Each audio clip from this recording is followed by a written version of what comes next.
stopped for 5 months.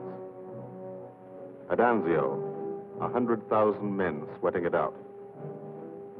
We couldn't move. Stalemate. March 15th, we bombed Casino, our immediate objective. Good job of bombing. Didn't work. Our infantry didn't advance. It was the wrong use of air power. Wrong because we were not taking advantage of the airplane's greatest asset, its ability to get behind the enemy. That's what the air planners wanted to do, get behind him. Lieutenant General Ira C. Aker, commanding all the air in the Mediterranean, British, French, and American. Major General John K. Cannon, Uncle Joe, commanding the 12th Air Force. And Brigadier General Gordon P. Seville, 12th Tactical Air Command, the brass upstairs who run the air war. They said, let's not hit him here. Let's hit him here. Let's isolate the battlefield. Let's weaken the entire German front by depriving it of supplies, fuel, food, ammunition, reinforcements. They call the plan Operation Strangle. This is what we want to do with airplanes. How? A lot of railroads in Italy. This is the enemy. Keep the trains from getting through. A lot of rivers in Italy, and over 700 major bridges. We figured if a train came to one, and it wasn't there, it'd be kind of tough to get across. Medium bombers got many of the important ones, but bridges are long, narrow targets, difficult to hit and destroy. Took a lot of trips, bombs, planes, men. We started to use a special weapon. A fighter bomber, the P-47 Thunderbolt. One engine, one man, one bomb on each wing, extra fuel tanks for range. 6-5's crew chiefs taxi from the dispersal points to the end of the runway. Line up the squadron.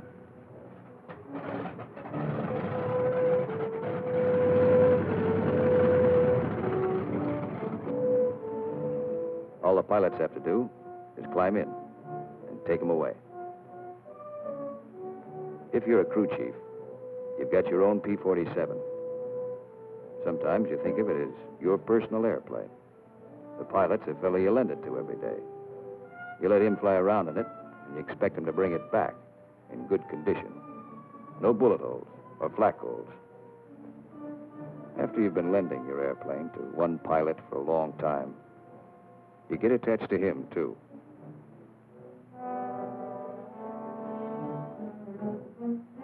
If you're a pilot, no matter what your rank or how many hours you've had, what counts here is the combat flying you've done. Unless you've done plenty, you're a beginner. You're called a sprog. And you remain a sprog until you're wise to the tricks of the trade. After you put a few missions behind you, you become a sport. Then, with plenty of action, 50 or 60 missions, if you're still around, you're promoted. You become an old sport, a veteran. The big shots, like Gil Wyman, are called wheels. No one knows exactly why. This fellow's a wheel, too. Says so in his plane. Major Richard O. Hunziker of Tucson, Arizona. Got 179 missions. Your crew chief can't go along, so you always like to tell him what you're going to do. Got a triple threat mission today. Each section's going after a bridge. I'll come in on a course of about 40 degrees. Same old thing. Go out there and dodge around in the ack-ack. Dive bomb out of a left-hand turnabout and carry the bombs right on down. We're flying top cover on the other two sections while they bomb, and then we go in ourselves. Weather's supposed to be Cavu, so maybe we'll have a good show.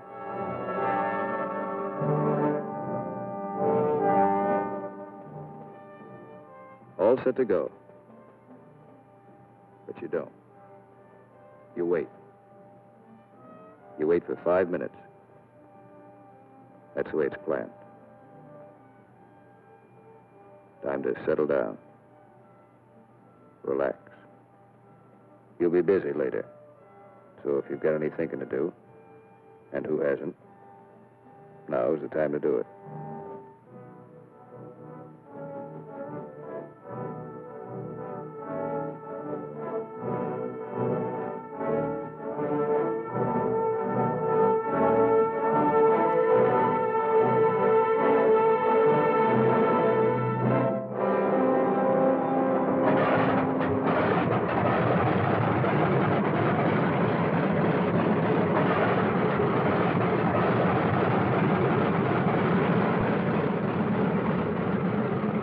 Here, hold this till I get back.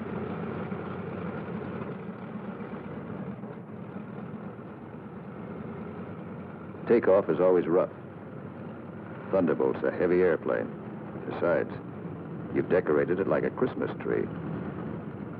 Belly tank, rockets, guns, 500-pound bombs, cameras. Hello, Breakneck. Cola Leader here. We clear to take the runway for a takeoff. Over. Roger, Cola Leader from Breakneck. You're clear number 1 to take off. Roger, Breakneck. Thank you. The mile of steel runway will shrink to nothing under you. Halfway down, by the tower, you'll be committed. That means you can't slam on the brakes and stop. Once you're committed, you usually go up. First pair, Wyman and Gustafson.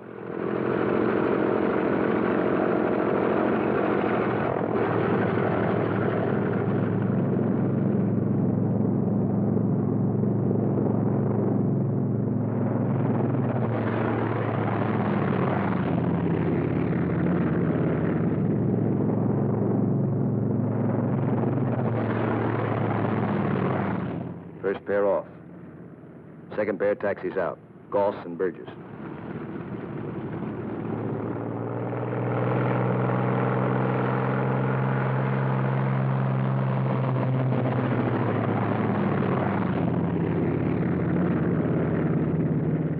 Made it okay. Manda and Richardson.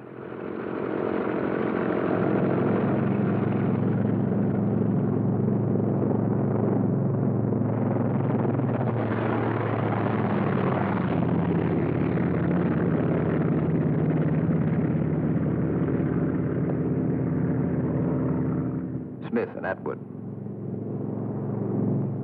Come on, get her up.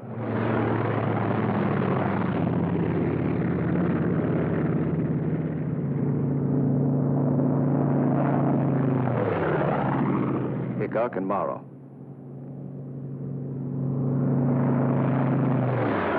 Last pair, Welby's and Hunziker.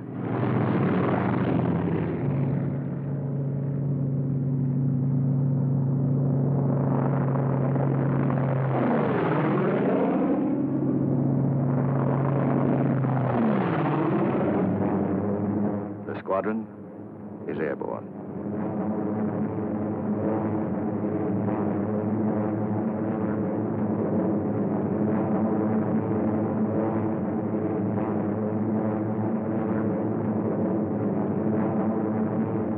Over Corsica, then out to sea, on the deck.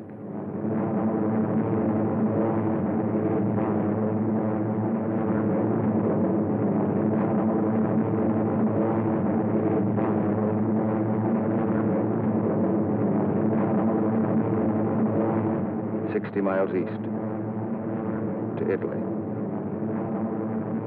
Flying from Corsica, you go only 60 miles, and you're 150 miles behind the German front. Turn again on that castle. Now you're heading north, into the mountains.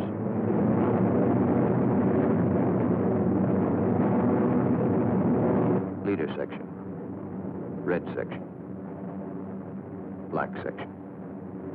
Formation flying. A game of follow the leader, the squadron leader.